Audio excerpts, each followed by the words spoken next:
Hi there, it's Miss Alisha here. Today I'm going to show you how to cast on. Casting on is the way that you begin any knitting project. I'll show you two different techniques and you can pick the way that's easiest for you. Casting on is the act of placing loops onto a knitting needle in order to knit something. To begin, what you'll do is give yourself a length of yarn. I'll say anywhere from about 12 to 18 inches. You do this because you want to have enough yarn to make the loops that you need for your finished project. The length of your yarn is important because if it's not long enough, you won't have enough room to make your loops. So I'll show you two different techniques. The first one, you're going to use your left thumb as your knitting needle. So what you do is you wrap the yarn around your thumb and you just kind of place the two yarn ends in your hand.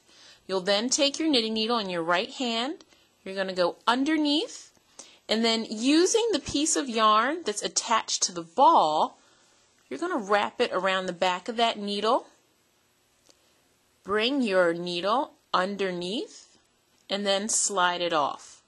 What you then have is just a loop on the needle. The way that you hold your yarn is what keeps it in place. If you look, my right hand, I have my index finger just kind of holding that yarn.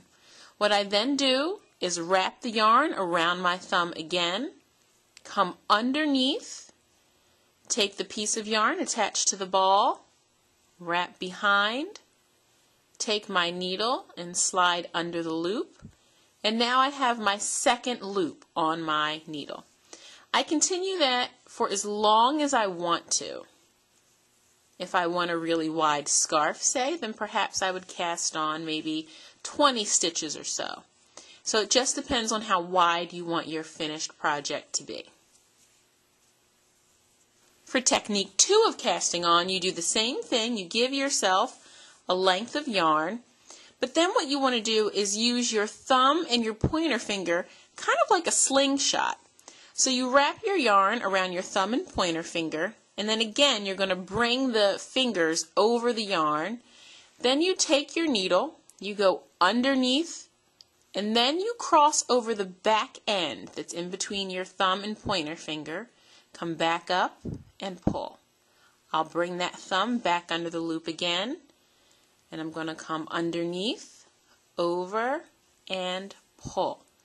So just as in technique 1, I'm still using my pointer finger to hold those loops in place.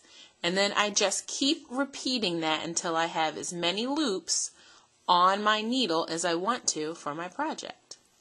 You can move your hands and kind of readjust your yarn as you need to. You just want to make sure that you're still holding on to those loops. So I recommend practicing both techniques to see which one suits you better. You might find that one is easier than the other. Whichever one works best for you is the technique that you should stick with. And this is how you cast on.